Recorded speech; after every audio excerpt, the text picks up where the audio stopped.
Hai guys, kembali lagi bersama Bang Jet di channel JM27. Apa kabar kalian para penonton setia JM27? Semoga kalian semua baik-baik saja dan selalu dalam lindungan yang maha kuasa. Karena kali ini Bang Jet akan membahas film mengerikan yang berawal dari sesuatu yang sangat-sangat sepele, di mana film ini berjudul The Coffee Table 2022. Dan selamat datang di channel JM27.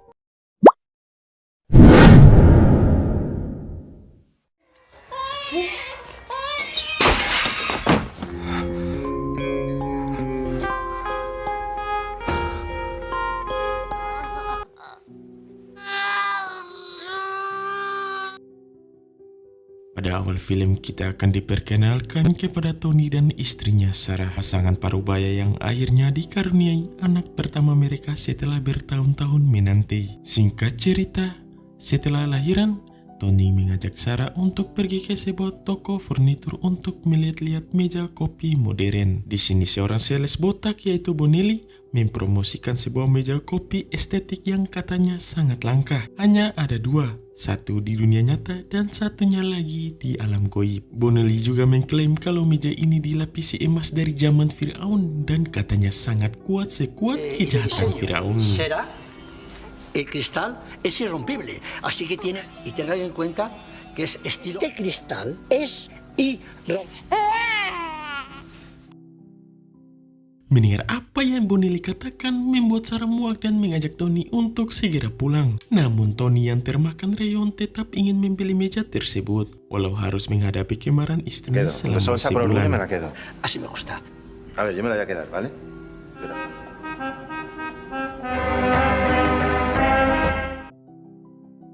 Setelah menyelesaikan pembelian, Tony bersikeras membawa meja kopi itu sendirian ke apartemen mereka. Hingga tiba di rumah, Tony pun mulai merakit meja tersebut. Tú para empezar no querías ni niño. Si por ti fuera Un Cayetano. tornillo para el cristal. Joder, falta un tornillo.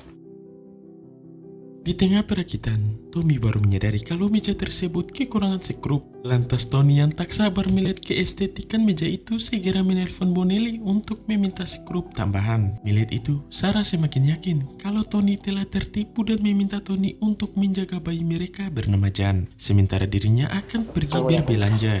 Venga. Está dependiente del niño. Y duerme. ¡Hala! Suara pintu membuat bayi mereka kaget dan menangis. Di sini Tony yang canggung dan tidak tahu merawat bayi menjadi panik, lalu memutar kotak musik untuk menenangkannya. Bukannya tertidur, Jan malah menangis semakin keras.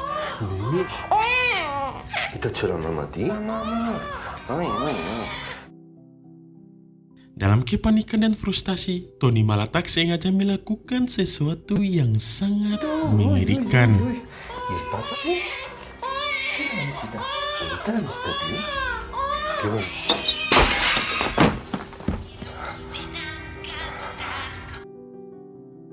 Sebuah insiden tragis yang bahkan tidak bisa dijelaskan. Di sini bisa kita lihat betapa menegangkan dan mengerikan adegan tersebut.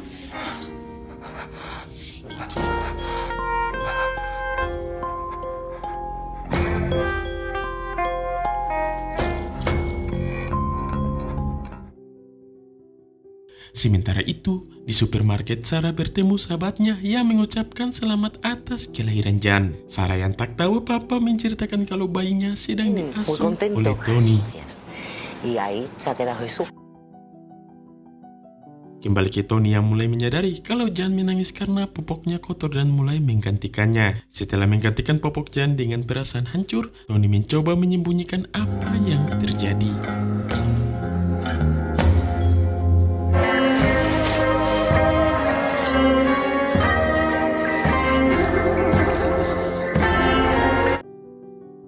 Ketika akan membersihkan tempat kejadian, Tony menemukan kep***an di bawah sofa. Hal itu membuat Tony syok dan tidak sanggup menanganinya.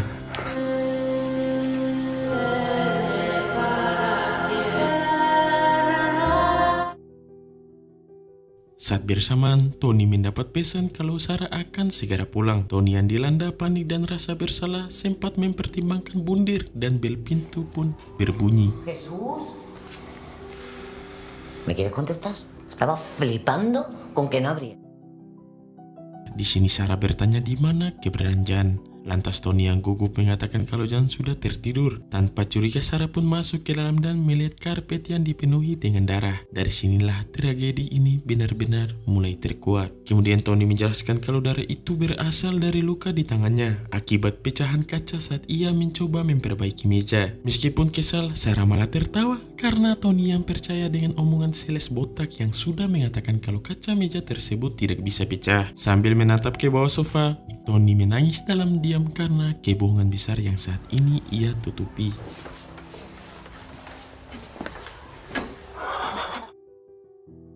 Sementara itu, Sarah masih menertawakan ketololan Tony tanpa menyadari insiden mengerikan yang baru saja terjadi. Setelah puas tertawa, Sarah yang khawatir Jan terbangun ingin pergi ke kamar untuk mengambil radio pengawas. Namun sebelum ia benar-benar masuk ke kamar Jan, Tony datang dan mencoba mengalihkan perhatiannya, yang mana Tony mengaku menyesal telah membeli meja itu dan tidak mendengarkan nasihat Sarah. Melihat suaminya bersikap beda, Sarah pun memaafkan Tony. Te pido perdón. Tampoco esto lo vamos a superar todo. Kemudian Tony meminta Sarah untuk kembali ke dapur, sementara dia akan mengambil radio pengawas yang ada di kamar Jan. Sesampainya di dapur, Sarah merasa aneh dengan suara dari radio pengawas yang terdengar seperti tetesan air. Lantas Tony yang panik segera memeriksanya.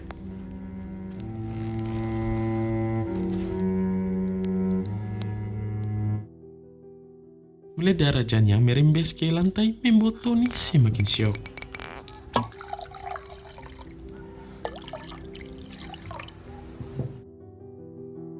Saat Tony masih berjuang menyembunyikan rasa panik, Sarah membuka pintu dan menyambut kedatangan adik iparnya yaitu Carlos dan pacarnya Christina. Kedatangan Carlos adalah untuk merayakan kelahiran Jan.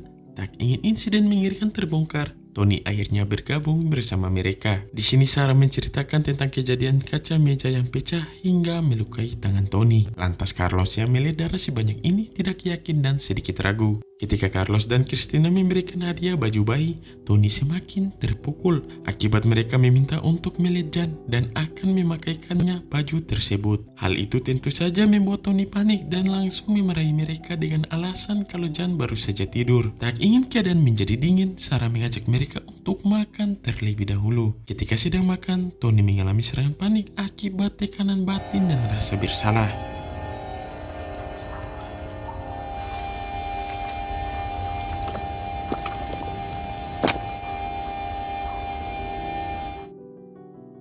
Melihat keadaan Tony yang semakin aneh membuat Sarah menyarankan untuk memeriksa luka di tangan Tony ke puskesmas. Namun Tony menolak dan meminta mereka untuk menikmati makanan yang sudah Sarah buat. Di sini Carlos yang ingin mencairkan suasana memberitahu mereka kalau saat ini Christina telah hamil. Kemudian menunjukkan hasil USG sebagai bukti. Melihat tingkah Tony membuat Carlos semakin curiga. Supongo que estáis flipando, ¿no? Pues no sé qué decir. Saat bersamaan Tony yang semakin panik pergi ke kamar mandi. Dalam kamar mandi, Tony merekam pengakuan kalau dia secara tak sengaja telah anaknya sendiri. Tony juga mengaku kalau tak sanggup menyampaikan kenyataan ini secara langsung. Tapi tanpa Tony sadari, pengakuannya didengar langsung oleh Carlos. Dan akhirnya Tony pun mengakui semuanya. No puedo creer lo que no tiene cabeza. Debajo del sillón. Dame tiempo. Melihat apa yang Tony katakan benar adanya membuat Carlos lemas. Hal itu membuat Carlos bingung harus bagaimana. Sebab seburuk apapun Tony tak bisa menyembunyikan semua ini selamanya. 10 minutos antes de volver allá afuera y que María se entere. Un accidente, Jesús.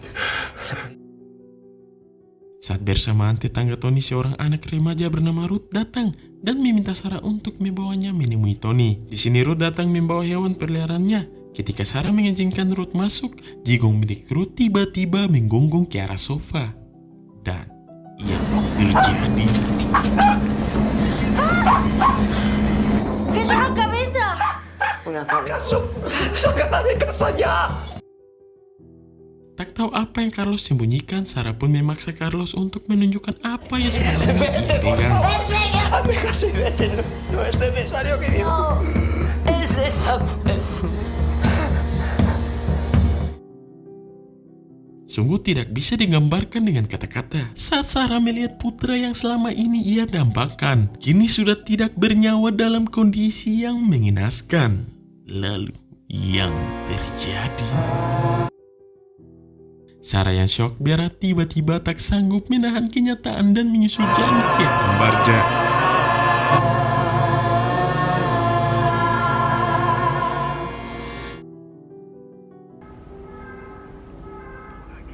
Singkat cerita, saat kepolisian datang dan melakukan penyelidikan, warga sekitar pun berkerumun di lokasi kejadian. Salah satu petugas melaporkan kepada atasannya kalau mereka menemukan jasad bayi tanpa dalam kamar. Tak hanya itu, jasad Sarah juga ditemukan dalam kondisi memeluk kepala Jan, yang diduga ia mengakhiri hidupnya sendiri, dan Tony sang suami menyusul tak lama setelahnya. Sementara itu, Carlos yang menjadi saksi langsung dari tragedi mengerikan ini, mengalami trauma mendalam dan belum mampu memberikan keterangan apapun pada pihak Ladusing. Di akhir film terlihat arwah Tony dan Sarah yang sedang menggendong Jan bersama meja kaca kematian. Dan film pun tamat. Sekian dari film The Coffee Table, sebuah kisah kelam yang menunjukkan betapa keputusan sepele bisa berujung pada tragedi mengerikan.